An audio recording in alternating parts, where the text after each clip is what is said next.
অসম্ভব মজাদার এই নাস্তাটি চাইলে এখন আপনিও ঘরে তৈরি করে নিতে পারবেন মাত্র 2 থেকে 3টি উপকরণ দিয়ে। আর এটা এত বেশি মজা হয়, একবার বাসায় ট্রাই করলেই বুঝতে পারবেন।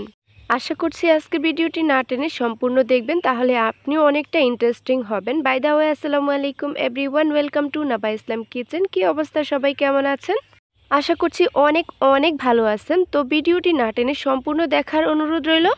ভিডিওটি কে কোথা থেকে দেখছেন অবশ্যই কিন্তু কমেন্ট করে জানাবেন, তাহলে কিন্তু পরের ভিডিওতে আপনাদেরকে ধন্যবাদ জানাতে পারবো। তো কথা না বাড়িয়ে চলে যাচ্ছি আমি মূল রেসিপিতে। প্রথমেই কিন্তু আমি একটা মিক্সিং বাটি নিয়েছি, আর এখানে আমি হাফ কাপের মতো মাছের ডিম নিয়েছি। দেখতে পাচ্ছেন এটা কিন্তু আগে থেকে আমি ধুয়ে পানিটা ঝরিয়ে একদম ক্লিন করে নিয়েছি।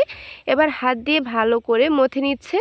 এখানে আপনি চাইলে আপনাদের পছন্দ মতো যে কোনো মাছের ডিম নিতে পারবেন।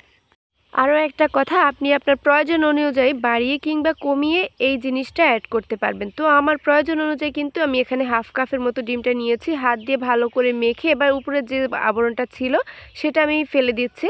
এবার কতগুলো ইনগ্রেডিয়েন্টস এখানে অ্যাড করে দিচ্ছি। 1 কাপের মতো এখানে আলু কুচি ব্যবহার করেছি। আলু কুচি ব্যবহার কারণ হচ্ছে এখানে অল্প কিন্তু অনুযায়ী বেশি হবে এবং ভালো একটা টেস্টও আসবে।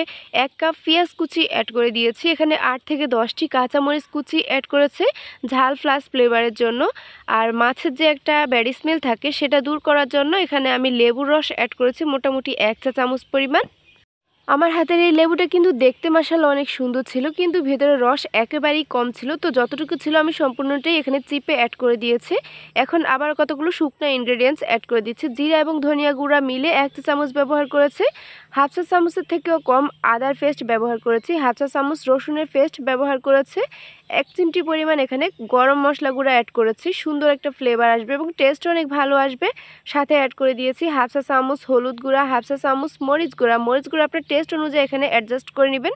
বাচ্চা থাকলে কিন্তু ঝালটা অবশ্যই কম করে দিবেন। টেস্ট অনুযায়ী এখানে লবণ অ্যাড করে দিবেন। আপনার প্রয়োজন অনুযায়ী আরও অ্যাড করে দিচ্ছি এখানে চাউলের গুঁড়া। চাউলের গুঁড়াটা দিলে কিন্তু এটা অনেক ক্রিস্পি হবে, সেজন্য এখানে আমি মোটামুটি 3 চা চামচ পরিমাণ আতপ চাউলের গুঁড়া অ্যাড করেছি। এবার হাত দিয়ে ভালো করে মাখিয়ে নিচ্ছি। দেখতেই পাচ্ছেন একেবারে মাখো মাখো হয়ে গিয়েছে। এখানে আরও একটু চাউলের গুঁড়া লাগবে। এই ব্যাটারটা একটু নরম মনে হচ্ছে, সেজন্য আমি এখানে আরও 1.5 চা চামচ পরিমাণ চাউলের গুঁড়া অ্যাড করেছি। এবার কিন্তু পারফেক্ট আছে। এখন আমি চলে যাব চুলার কাছে। তার আগে একটু ব্যাটার কনসিস্টেন্সিটা আপনাদেরকে দেখিয়ে দিচ্ছি। তো এগুলো একটা সাইডে রেখে এবার চলে যাচ্ছি সরাসরি কিচেনে। একটা কড়াই বসিয়ে দিয়েছি, আর এখানে আমি কুকিং অয়েল অ্যাড করেছি মোটামুটি 1 কাপের মতো হবে। কারণ এই খাবারটি কিন্তু অবশ্যই আপনারা ডুবো তেলে ভেজে নেবেন, তাহলে কিন্তু একেবারে পারফেক্টলি কুক হবে। মাছের ডিমের এই পাকোড়াগুলো যদি আপনারা অল্প তেলে ভাজতে যান তাহলে কিন্তু এটা পারফেক্টলি কুক হবে না, আর মাছের একটা ব্যাড স্মেল সেটা কিন্তু থেকে যেতে পারে। সেই জন্য চুলার আঁচটা একদম মিডিয়াম টু লো ফ্লেমে রেখে, বিশেষ করে এটা লো ফ্লেমে রেখেই আপনি ভাজলে এটা পারফেক্টলি কুক হবে এবং এটা অনেক ক্রিস্পি হবে। আতপ চালের গুঁড়া দিলে কিন্তু যে কোনো খাবারই অনেক বেশি ক্রিস্পি হয়, আর সেটা যদি একটু অল্প আছে ভেজে নেন তাহলে কিন্তু আরও বেশি ক্রিস্পি হবে। আপনাদের সাথে কথা বলতে বলতে কিন্তু আমার একটা লেয়ার ফাইনালি হয়ে গিয়েছে। দেখতেই পাচ্ছেন একদম লালচে ব্রাউন কালার করে ভেজে নিয়েছে। এখন একটা স্টিনারের সাহায্যে আমি এগুলো তেল থেকে আলাদা করে নিচ্ছি। আর আমার এই একটা লেয়ার হতে কিন্তু প্রায় 8 মিনিটের মতো সময় লেগেছে। আপনাদের বোঝানোর সুবিধার্থে কিন্তু আমি টাইমিংটাও উল্লেখ করে দিয়েছি, যাতে আপনারা খুব ইজিলি বুঝতে পারেন এটা কত সময় লাগবে হতে।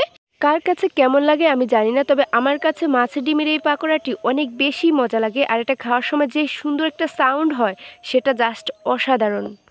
এই পাকোড়াগুলো কিন্তু আমি এখানে সস দিয়ে পরিবেশন করেছি। আপনারা চাইলে কিন্তু এটা সালাদ দিয়ে পরিবেশন করতে পারেন, কিংবা চাইলে আপনারা ভাত দিয়ে খেতে পারেন, কিংবা আপনারা কিন্তু পোলাও বিরিয়ানির সাইড ডিশ হিসেবে এটা রাখতে পারেন। এটা কিন্তু খেতে অনেক বেশি মজা হয়। ভিডিওটি ভালো লাগলে অবশ্যই একটি শেয়ার করে দিবেন। আজকের মতো এখানে বিদায় নিচ্ছি। আল্লাহ হাফেজ।